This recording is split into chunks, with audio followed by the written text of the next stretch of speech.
Standard disclaimer, this lecture is for educational purposes only. If you have a specific medical question, you really need to discuss it with your primary care provider.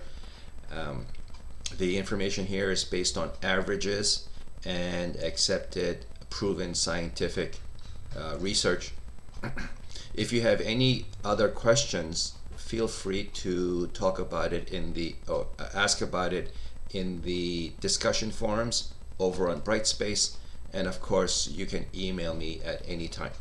When you do email me, absolutely remember that you need to put He103 FNT4 He103 FNT4 in the subject line, so I can reach your records in a timely and get you a reply in a timely manner. Okay, myths and misconceptions. Why are we talking about that here? Well, I don't have to tell you, right? There is so much misinformation on the internet, and that's where people go for all kinds of advice. If you have a plumbing issue and you're not ready to call for a plumber, what do? You look it up on the internet.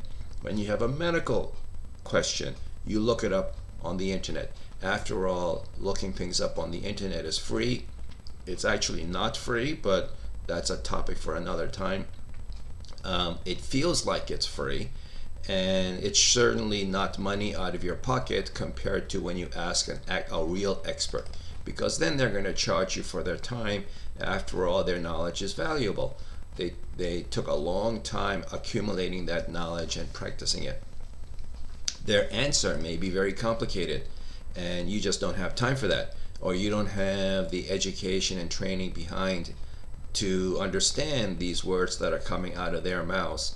So you can get lost, you can miss the forest through the trees, and so it takes time, and it's makes your eyes roll over your head, and it sounds like more homework to do. Unfortunately, these experts are not that entertaining. They don't have much charisma. They're not trained. They don't have a profession of reaching mass audiences and getting lots and lots of people to like them. Stereotypically, scientists turn to science because they weren't that popular in grade school. Meanwhile, the people who do reach mass audiences are very likable because they're entertaining and approachable, and they make a living off of being popular.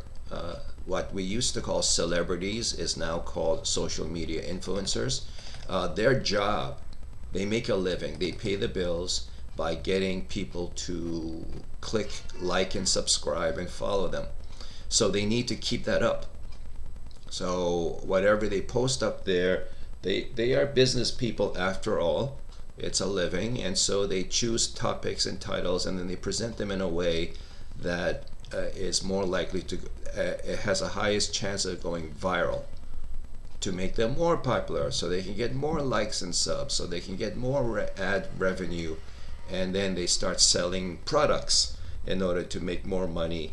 And then how do you get people to buy your product? You have to get them to like you, and so that's their basis. And so one of the great ways to make a lot of people pay attention to you is to make them feel for their fear for their safety.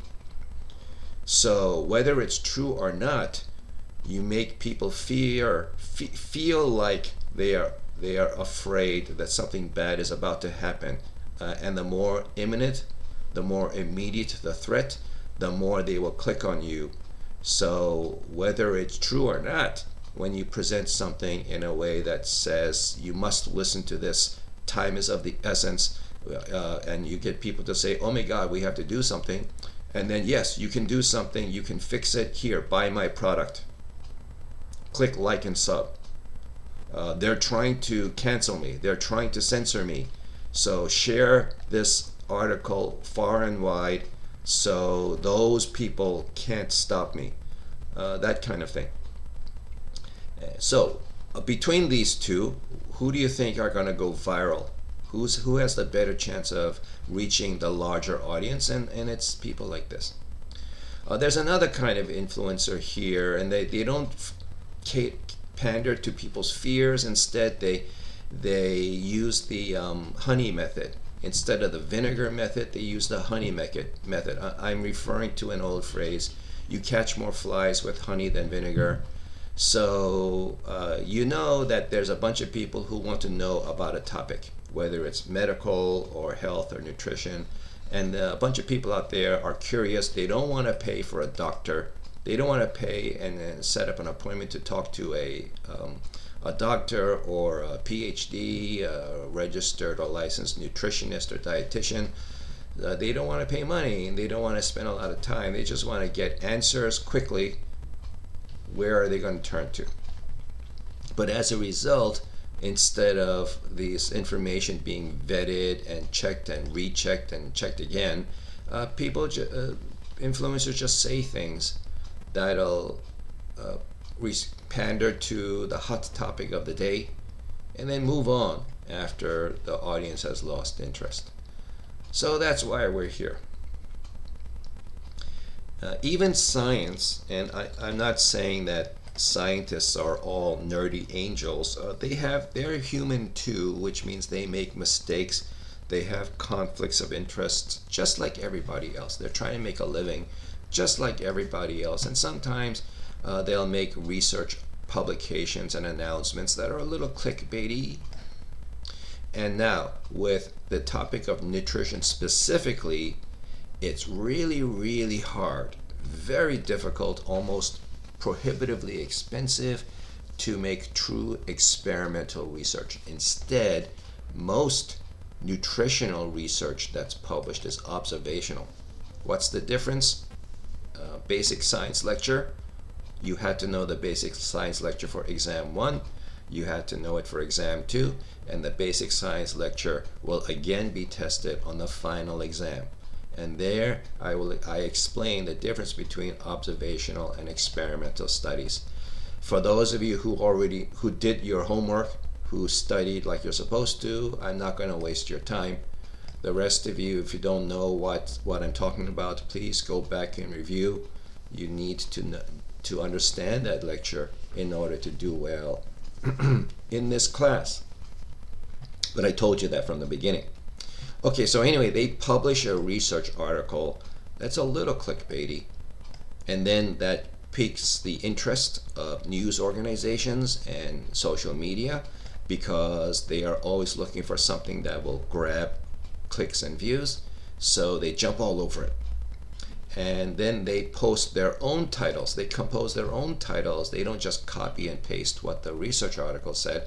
The research article is probably not maximizing the viral clickbait aspect of it, but these folks know how to do just that. So they put their articles up on their websites, talk about it on their YouTube accounts and whatever is popular now, and then the public hears about it, and then it's shared. It goes viral.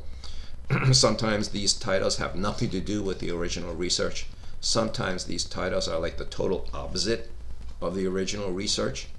And so there are times where somebody will forward an article to me, and then the title is, sure enough, grabs my attention, gives me a WTF moment. And so I click on it and I read it, and by the time I get to the bottom of the article, I realize, wait a minute, this research is saying the opposite of what this title was saying. So whoever did it just completely misunderstood what the original article was about. They just used the title, they used the link as sort of like a pseudo evidence of their own pet theories, assuming that their general audience will not bother to click on the link that went to the original article. So what are you supposed to do? I mean, I'll talk about many of these misconceptions and popular theories, but I keep in mind that what you are supposed to do, let me try to be like this guy for a moment. I'll try to be this guy for a moment, and I'll say, you are supposed to eat food, not too much, mostly plants. This is a very popular, famous phrase among the reasonable, level-headed people out there. This is the original author, and when he says food, when we say food, it means like real food. Real food, not processed food. What's processed food? When a company takes the original like produce and then cooks it and recooks it and recooks it again and adds extra chemicals like alien chemicals, wraps it in plastic wrap or plastic-like wrap, something made by the petroleum industry, and then sells it, and then adds all kinds of like preservative, so it stays on the shelf for a long time. That's processed. So real food is food that you cooked at home, that came from raw ingredients that you bought in the produce section of your supermarket. Many of you cannot afford to do this with just plain money, although in the long run, cooking for yourself is cheaper than buying prepared food. But for some reason, like for some other reason, you can't afford it. You can't afford the time, you can't afford the effort. Maybe you just don't have the ability. For decades, I didn't know how to cook. I used to be proud to say that I can burn water. So either way, time or effort or knowledge, skills, you just can't afford to cook for yourself. Then you have to buy prepared food. But then you should go make the extra effort to try to get the lowest processed foods available. You can Google or search on the internet for articles that tell you to eat this, not that, and that is like a good first step to eating healthier. Right, so these are the topics I will cover in this lecture today, and so let's get on it. The first one, does sugar cause diabetes? Because that's like a meme. That's a running joke, right? Somebody eats too much cake or ice cream, and then somebody is inevitably gonna yell out diabetes. First of all, you must have the genetics to get the diabetes. This is a phrase: genetics loads the gun, environment pulls the trigger.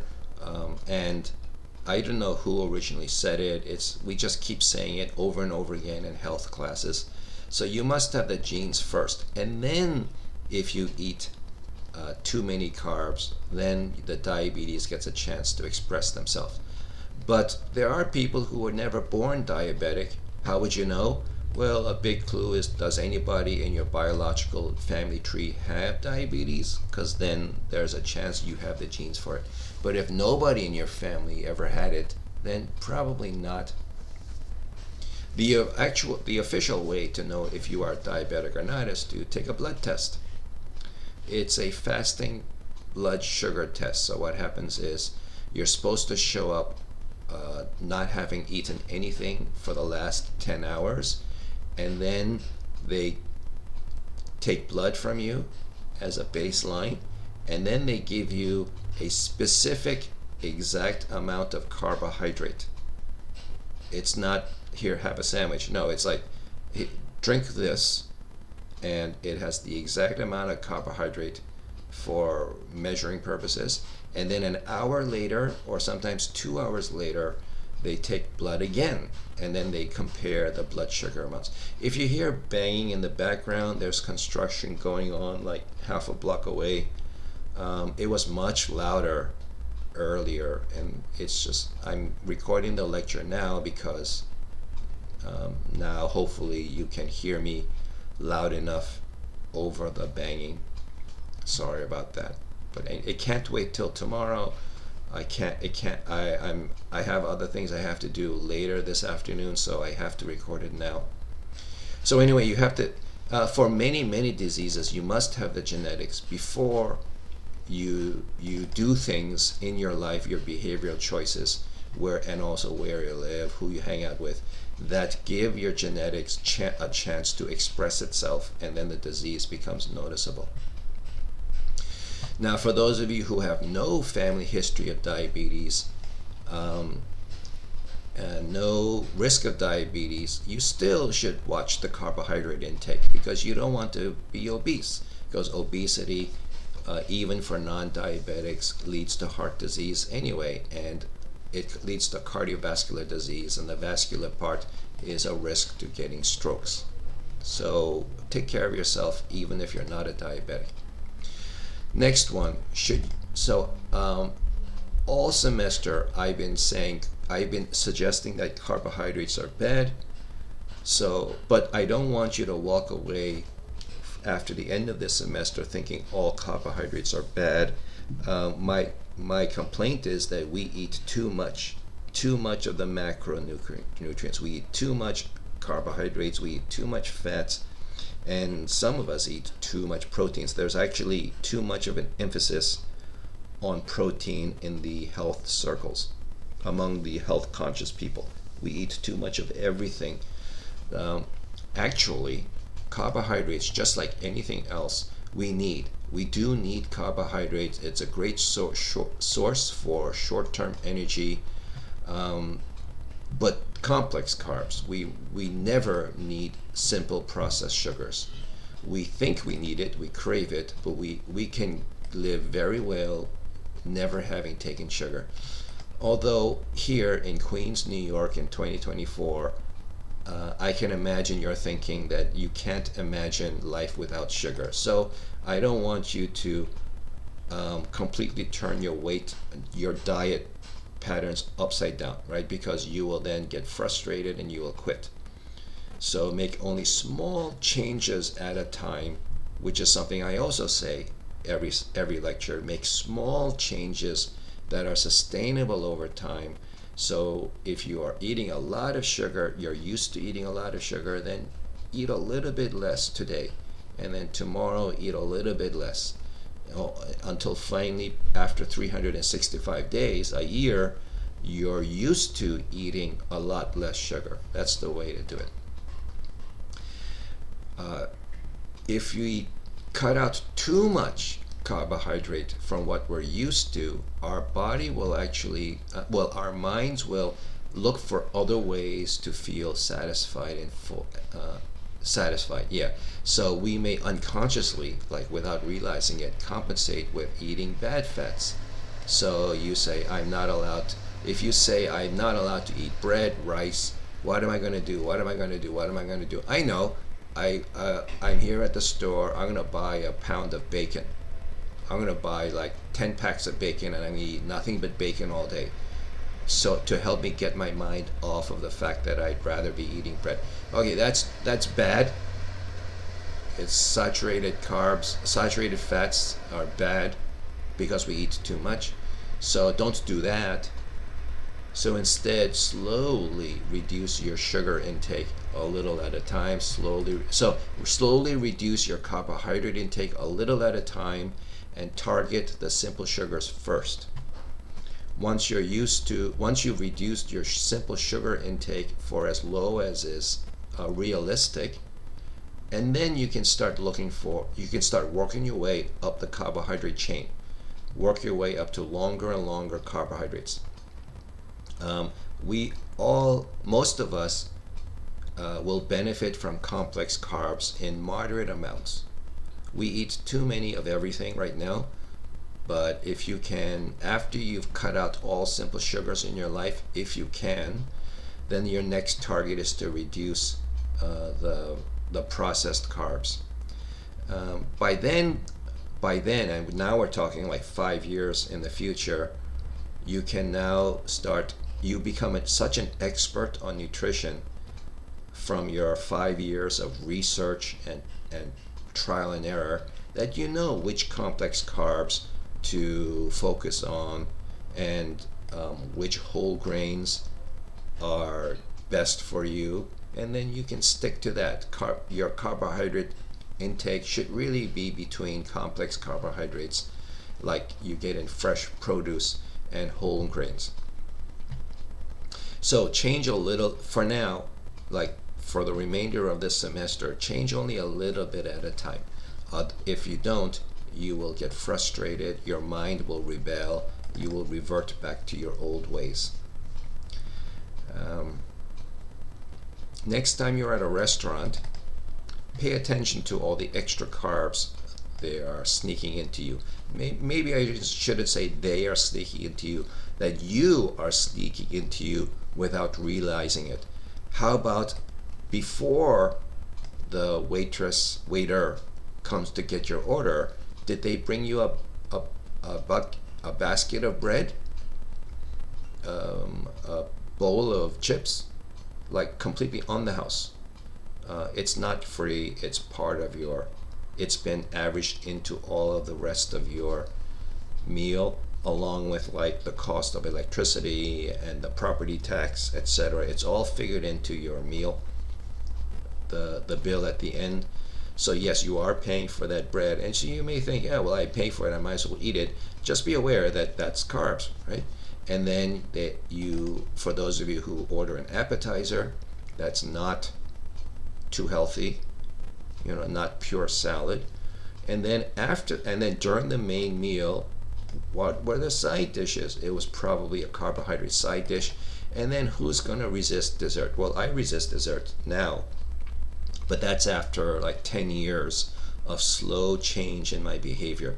More than 10 years ago, I always had dessert whenever I ate out. So, for those who are ready for a little more information, when you do drop carbohydrates, when you do reduce your carbohydrate a lot, you will be excited to see early, quick weight loss. And unfortunately, I'm going to tell you that's not from fat loss. What you've done is lost a bunch of water. And now it's a complicated biochemical thing, and we don't really. I've been trying to not let this class get into the biochemistry, because I'm thinking that if I did, and most of you out there listening to my voice, you've had no background in health science or even science at all. Many of you have not even taken biology or chemistry. So what if I try to make you memorize like some chemical reactions, then you may cram for the exam and then promptly forget it, which I think is wasted energy. I'd rather you just spend your brain cycles thinking about these things and not about like actual biochemical reactions. So this is oversimplified, but carbohydrates help you retain water. So intake of carbohydrates. So by not eating as much, then you don't need as much water to drink or fluids. And can you imagine now, the more thirsty you get, and then instead of reaching for water, you reach for a sugary drink. Anyway, by reducing the carbs, you're not drinking your sugary drinks, and also your body is more likely to pee the water out that you do have, urinate out the water. So overall, it's mostly water loss in the first week or two, and then you're going to see a plateau. You're going to see no more weight loss, even though you are increasing, you're reducing your carbs increasingly as the weeks go on, and you're going to feel frustrated, but stay the course. After sustained calorie reduction, eventually you'll see the fat finally start to be burnt away. Calories, then. I mentioned the dreaded C word, calories, already. So do calories matter? Because for those of you who do want to lose weight, you must have gone onto social media, went to your favorite influencers, and you found a bunch of people who were saying, don't worry about calories. Calories don't matter at all. You can totally ignore calories. You know what happens when you eat too much health food? You'll get fat. You can't change the laws of physics. Calorie is defined by science, by physics, chemistry. The more calories you put in, the bigger you'll get. So the reverse is true. The less calories you put in, the smaller you'll get. So no, calories do matter, but calories are not the only thing. So I think what those influencers are trying to say is that calories should not be the only consideration to your health. You should consider other things like exercise. Pro tip, the more you exercise, the more muscles you'll get. The more muscles you get, the faster you burn calories. It's like a feedback loop. So yes, exercise. If you want to lose weight, you should exercise more. Calorie is so the influencers sometimes say a calorie is not a calorie is not a calorie. There are high quality calories and there are low quality calories, and they're true. That's correct. So if you just drink, if you open a jar of sugar and just down it with some water, that's calories, but it's nowhere near as good for you as eating a well-balanced meal. Okay, we can all agree on that. So you want to go for quality calories, and when you do look to cut calories, you want to cut calories from the junk foods. Take a good, hard, honest look at what you eat throughout the day. Identify the junk food, the low quality calorie foods, the low quality high calorie foods, and cut those out one by one, or reduce their intake little by little, until finally, maybe a year from now, 2 years from now, you've reached the state you are ready to completely cut that junk food out of your life. Mental and social balance is very, very important to make a healthier future you. It's not just the calorie. You need to, because after all, health, why are we doing this? Why are we doing this? It's all for our health, right? And health is a factor of three things. What three things? First lecture. What three things make up the overall picture of health? Test question. It's going to be on the final exam. What three things did I talk about in the first lecture that is important for overall health?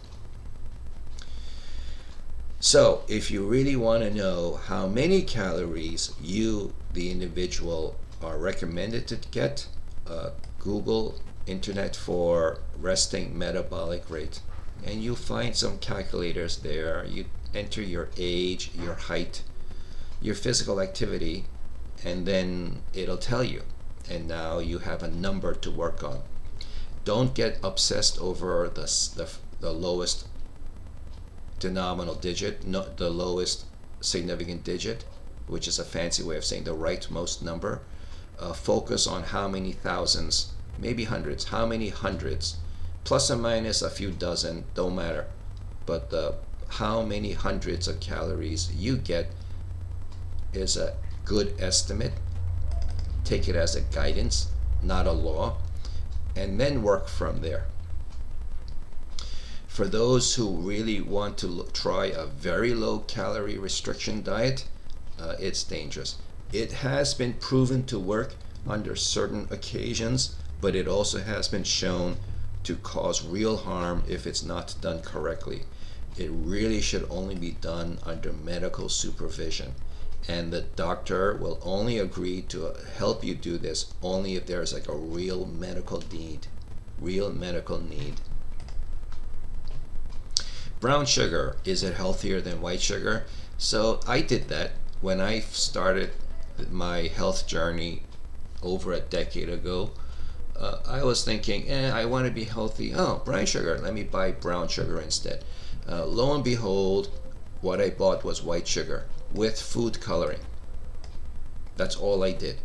So I didn't make my life any healthier switching to brown sugar. And no matter what, and this is like the most common brown sugar in the supermarket. Maybe there are other sugars like turbinado sugar, which is apparently pure cane sugar. I think that's what it is. It doesn't matter. No matter what the all-natural, low-processed source of the sugar is, it's still energy. It's still calories. It's going to cause a sugar spike. It's going to cause a pleasure spike as you enjoy the sweet taste, and your body loves what this extra energy feels like. And then later, when the sugar is burnt off, it's going to cause a sugar crash. And any leftover sugar is going to immediately be converted into fat. So if you're really that serious about health, then don't worry about the brown sugar. Instead, reduce sugars as much as you can tolerate. Again, make small changes that are sustainable over years. What are you supposed to have instead of the sugar? Well, start working your way up the carbohydrate chain. Start getting longer and longer sugar molecules, carbohydrate molecules, until you finally reach complex carbs with whole grains. Wait, but what about the sweetness? I need to make my coffee sweet. I need to drink sweet stuff. I need to put something sweet on my fruit. So that's why I'm not saying cut all sugar out of your life. In order to make life bearable, in order to help you handle the stresses of your life, then allow yourself some sugar. Just stop dumping it on. Stop piling it on like you used to. Slowly reduce how much sugar you use. And now, what about sugar for baking? Because some of these baking things, products without sugar, it tastes absolutely horrible. So for that, it's something else. You're getting something else out of this baking. You're not baking for nutrition. You're not baking for wellness. You're baking for another reason, which is to practice your skills because you love baking. Then go ahead. Continue baking. Continue using sugar for baking. You're baking for socializing because you're going to bring something to a party. You're going to celebrate somebody's special occasion.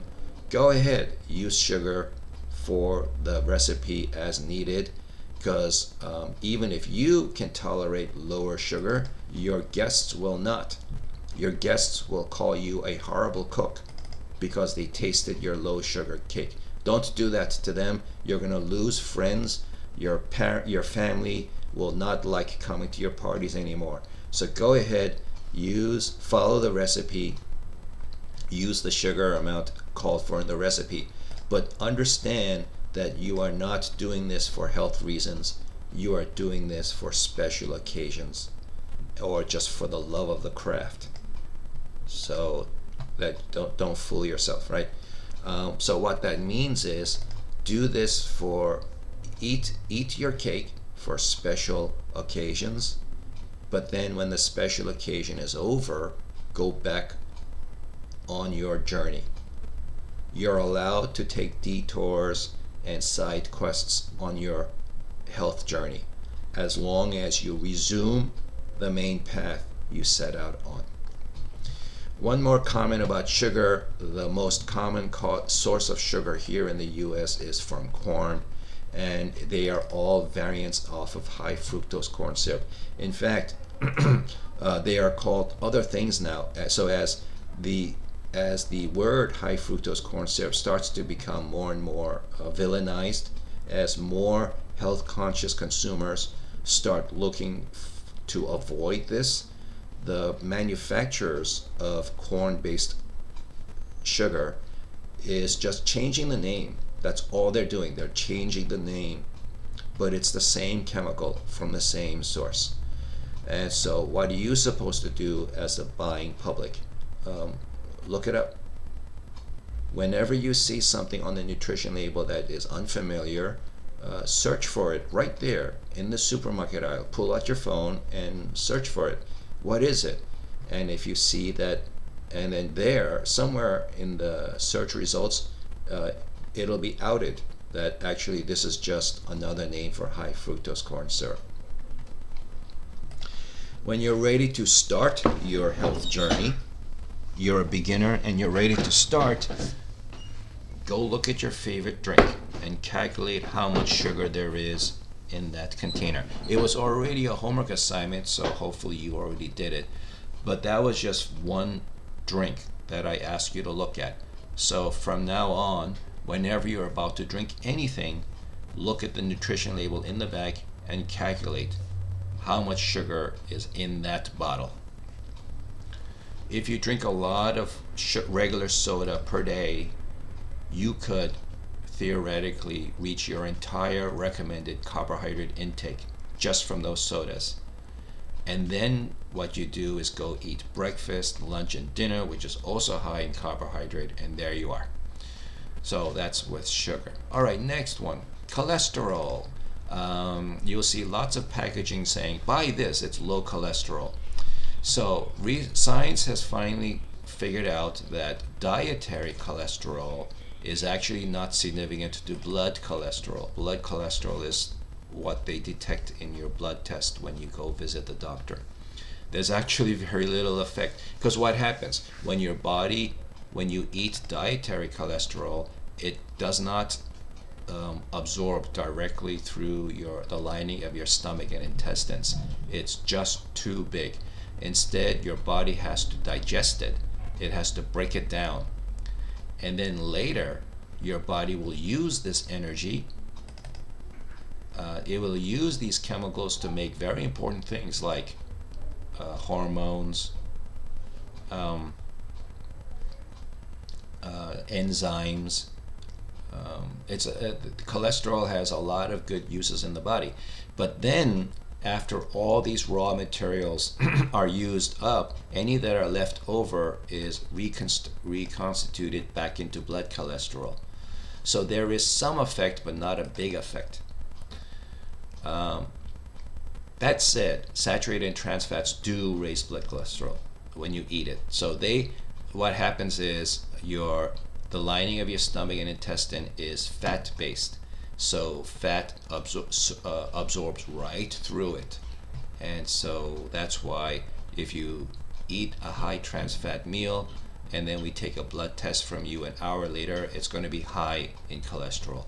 And that's why saturated and trans fats have been linked to atherosclerosis.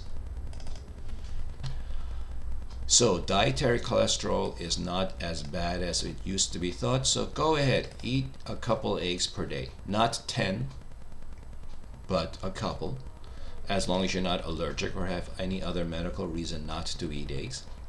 And by the way, eggs is still cheaper way to get protein without the carbs. Because the cheapest protein of all is beans. But beans are high in carbs. So for those of you who are trying to cut carbs, you may look at beans. However, beans is actually a high quality carbohydrate because beans is full of fiber, minerals, vitamins. So if you are trying to cut carbohydrates, don't go for the beans first. Go for the cake and the cookies and the chips. But anyway, if for people who are diabetic, they have to really, especially type 1 diabetics. What's a type 1 diabetic?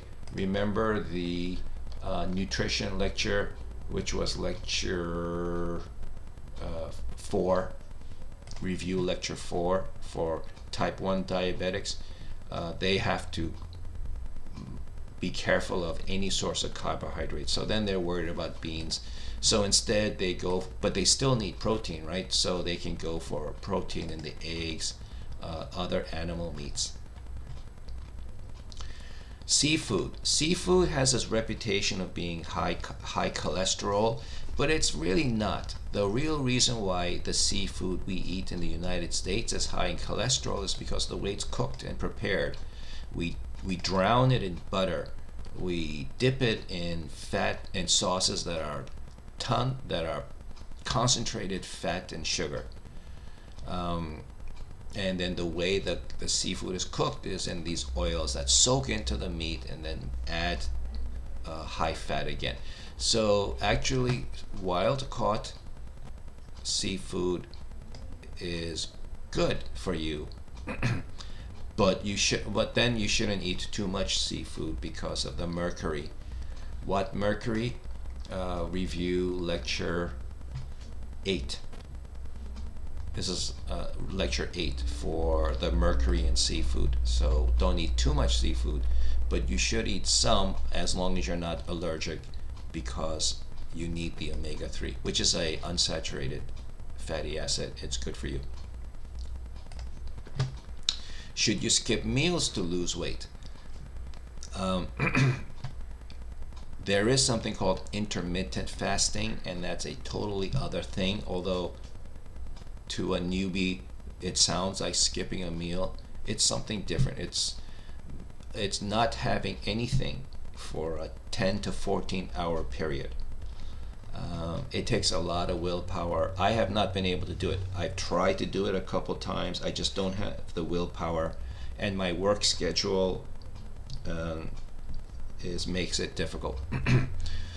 So for those of you who want to try, first talk to your doctor. Make sure you don't have any medical reason not to do it.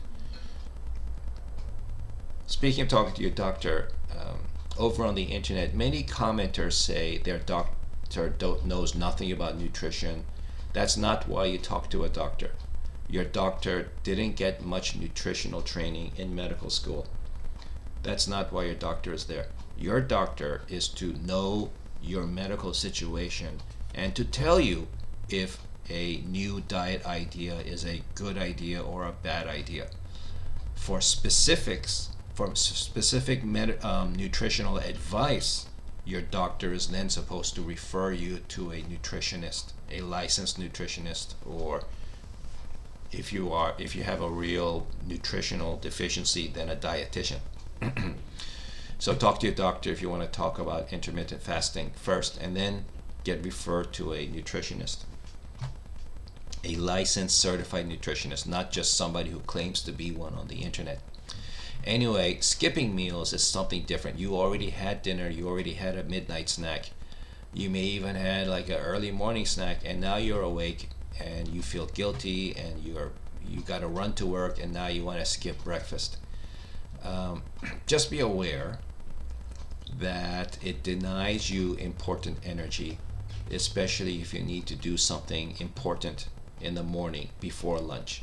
So lunch becomes your breakfast because it's breaking your fast. But if you have something physically or mentally intensive to do in the morning, you are hurting yourself. You are denying much needed nutrients for this activity by skipping breakfast. Skipping meals does not by itself lose weight in the long run. The calories per day is what determines weight loss in the long run.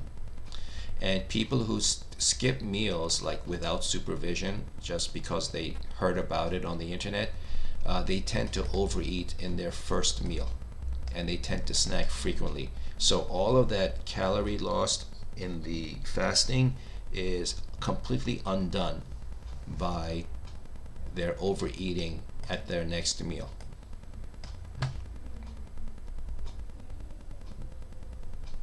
Okay. A couple of you have emailed me and made comments about how they just want to gain weight. They're not one of the majority who want to lose weight. They want to actually gain weight. And my lecture has been kind of weak on that, and that's a fair criticism, and you are absolutely right. But I did address it eventually with a slide or two, and they basically saying eat right, exercise, and that's how you gain weight. Don't gain weight by eating junk food. Gain weight through muscle mass, which means exercise properly, and then you can increase your intake of a well-balanced meal, and then from there, the well-balanced meal, the advice is the same for everybody.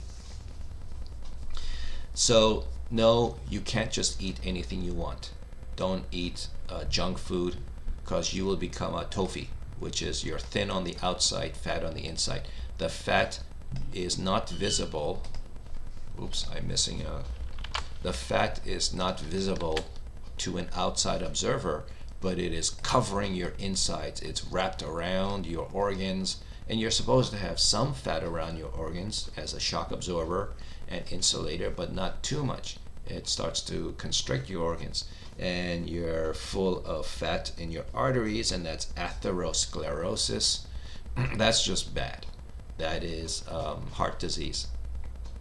So there's actually two kinds of people: the TOFI, thin on the outside, fat on the inside, and there are other people who are fit and fat. So they are high in the BMI scale. They may have outward visible signs of fat to an untrained observer, but actually their arteries are pristine clean. Their blood is flowing good and fast. Their organs are well perfused. They have good endurance. Some of them actually run, jog every day. So they're in good physical shape. Some of them are even competitive. They just look obese on the outside. So just look, it goes back to that old phrase, don't judge a book by its cover. Instead, you know somebody is healthy or not by their blood tests, and also stress tests, physical agility tests. That's how you know if somebody is fit and healthy.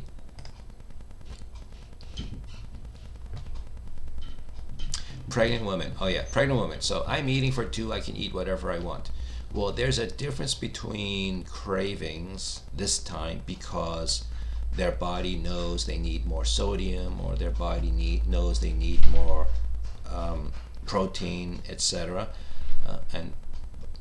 But there's a difference between that and there's a difference between feeling cravings because you have been sucked in by the consumer advertising industry. So no, you're not allowed to eat junk food every day. Okay, you're gonna give your baby atherosclerosis. Your baby's gonna be born with heart disease. So don't eat junk food every day. In fact, even though you're eating for two, as the phrase goes, actually in the first trimester, that results in only an extra 100 calories per day. Because in the first trimester, the fetus is so tiny, it doesn't need that many calories, but it doesn't need much more of anything else. It's a tiny little thing. And then by the third trimester, okay, now we've got like a baby-sized baby, but then it's only like around 300 calories extra per day. You eat 2 large sodas that day, and now you drank too much. You eat an entire family economy-sized bag of chips, and now you've eaten too much of the wrong thing. You want to focus on quality, not quantity. Oh, come on, who eats an entire large bag of chips in one sitting? I've done it. I did it a few months ago. I forgot. It was some special occasion. I was celebrating. I opened a bag of chips. I actually bought a large bag of chips. It was like my cheat week. And then I started eating. And then I watched a YouTube video or something. And the next thing I know, the bag was empty. It was like a family-sized bag of chips. I was not paying attention. So it's very possible, if you're not paying attention, if you're not staying eternally vigilant. Focus on quality, not quantity. Are all fats bad? No, the low-fat craze did not reduce heart disease. Instead, heart disease went up because we switched fats to carbohydrates, and we eat too many carbohydrates. Even saturated fats are not pure evil. We are supposed to eat some saturated fats. Fats have very important roles in our body. So we don't want a zero-fat life. It's actually unhealthy. It'll result in malnutrition. But now that I said it, our society, our commercially prepared foods have too much saturated fat. That's the problem. So fats are not bad, but too much fat is bad. And then we eat too much saturated fat. We don't eat a lot of unsaturated fat because it's expensive. Olive oil is expensive. Avocados are expensive. I just bought some. They're like $1 each now. No, they're $1.50 each now. They were $1.50 each yesterday. But it's like my medicine. And I eat a half an avocado every other day. So it's my medicine. That's how I get monounsaturated fats. Fat has another, where is it?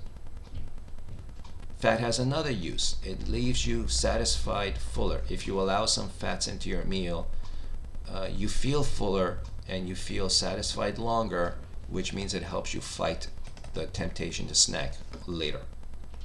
If you eat a pure vegetable and protein meal, then you become so desperately hungry that you find yourself snacking, cheating. So some fats are okay.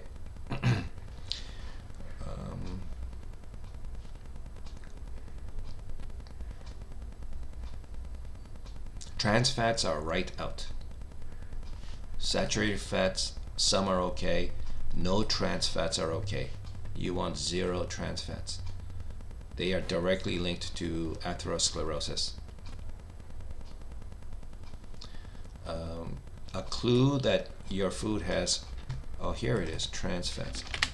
The clue that your food, your package, your prepared food has trans fats in it is if the ingredients list says partially hydrogenated. But now that the consuming public knows to look for this word, then food manufacturers will try to have it named something different so they can hide the fact that trans fats in there. And by the way, when the nutritional label says 0 trans fats, what they're really saying, it has 0.49%, because by law they are allowed to take something that is 0.49% and round it down to 0%, which means if you buy 2 servings of this thing that is 0.49 each, then you've eaten a total of what? 0.98, which is effectively the same as 1% trans fat daily. And then if you eat, 0.49 grams. 0.49 grams, you eat 2 servings, you've eaten now 0.98 grams. And then if you eat 4 of these, you've eaten 1.96 grams, so you effectively eaten 2 grams. See what I'm getting at? They're hiding the trans fats even in products that report 0 trans fats, because the Congress told them it's okay to round down. Late breaking news. This just in.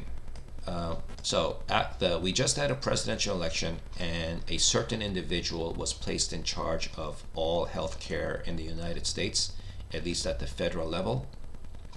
And he is famous for one thing that established medical science has objection to, but there's another thing that's not as publicized that he also believes in, that medical science has an objection to. He believes that all seed oils are bad. Seed oil is oils that are processed out of seeds. And then the most common versions we have today are like sesame oil, canola oil, so like that. And then and where did he get this idea? Because this gentleman is not a doctor, he's a politician, he has no formal medical training, and now he's been put in charge of the country's medical departments. He got this idea from social media. He's a politician who follows social media, and he heard that seed oils are bad, and now he's championing the cause. He really believes it. I don't think he's faking it just to get votes. I think he really, really believes it. And he and the social media influencers are like in this echo chamber and just amplifying each other. Actual science research has found that seed oils are not bad, and here's a couple of videos here that link to it. This gentleman here, no sponsors on this video. Like, he does not get paid by anybody to say what he does. He just says it. Well, he does. How does he make money then? Well, he's a doctor. He's a research doctor on his own, and then to help pay for his videos, he has a Patreon. So his fans pay for him, but there's no outside corporate donations. This fellow does have sponsorships. So there's anyway. So are seed oils bad, or are they not bad? Well, whatever the truth is, we're going to find out, because for the next 4 years, large sections of the country will now abandon seed oils. What will they do instead to cook with? Probably animal oils, butter, lard, bacon grease, like that. And that's like going to be a gigantic study involving hundreds of millions of people. Half this country will abandon seed oils and cook with only animal oils. So at the end of 4 years, no matter who becomes president next, at the end of 4 years, let's see what happens to them. We have half the country using seed oils and half the country using animal oils. This is like the ultimate research experiment. Who is going to have more heart disease? Who's going to have less? Until then, before the end of this semester, what do you think? Please post on the discussion forums. Okay, these were all of the topics I was prepared to cover with today. Of course, if you have any other popular theory that was not addressed, please post about it in the discussion forum, so we have a chance to talk about it. No matter what you've decided for yourself, there, okay, that the construction crew is back. So quickly, let me finish off this lecture. No matter what diet you finally choose on, don't follow my diet. Use the information here and design your own. Be aware that diets are hard to stick by, because we always would rather stick to the old ways, and here we are trying to change the old ways. And we ate the old way because it tasted better. That's all. It was more practical. We could afford it. It was convenient, and it tasted better. In order to change it, it means to actually change our lives, change our behaviors. And the benefits of eating healthy, the journey to a better you, is far in the future. Meanwhile, the pleasures of sticking to the old ways are immediate, and these are all things we have to fight against. Oh, and then of course the old ways help us cope with stress, and life is stressful enough as it is. But these are all the things we're fighting against. Self-discipline is a hard thing. After all, if self-discipline was easy, we'd all do it, and all of us would be like her, right? All of us would be her, the person we want. But anyway, these are who we really are, and we're trying to become better in whatever you define as better. So ultimately, what we do is educate ourselves, think critically, and which means don't believe everything you read on the internet. When in doubt, eat food, not too much, mostly plants. Here is the recurring themes of this course. You can pause and read at your leisure. But anyway, you've heard enough for me to attempt the homework and quiz for both Lecture 11 and Lecture 10. Remember, the homework and quizzes are combined. So the homework and quiz for this lecture will be labeled Homework 10, Lecture 10, just to stay consistent, but it involves both Lecture 10 and this Lecture 11. And the reason why for that is because this week is a holiday. It's Thanksgiving. So enjoy your time with your friends and family. Go ahead, eat the food. It's Thanksgiving. It's a special occasion. Don't be a jerk. Don't make everybody else feel bad. Go ahead, eat the food, enjoy it. But then, when you get back home, get back on your diet, get back on your exercise plan, return. You went off on this very nice detour for the holidays, but after the holidays are over, it's time to get back on the main road. January, resume your journey to a better you.